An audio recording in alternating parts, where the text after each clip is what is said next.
রাশিয়ার তৈরি S-400 air defence system নতুন করে বলার কিছু নেই। এবারে ভারত পাকিস্তান যুদ্ধে আমরা খুব ভালোভাবেই দেখেছি যে এই সিস্টেমটা কিভাবে আমাদেরকে সাহায্য করেছে। ঠিক এর পরে পরেই আসতে চলেছে কি না S-500 ডিফেন্স সিস্টেম। এটাও বলতে পারো কি না একটা এয়ার ডিফেন্স সিস্টেম।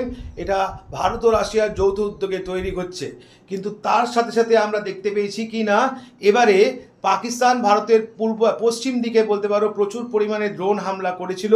অবশ্যই সেগুলোকে নিষ্ক্রিয় করে দিতে পেরেছি আমরা, কিন্তু কিছু ক্ষয়ক্ষতি তো হয়েছেই।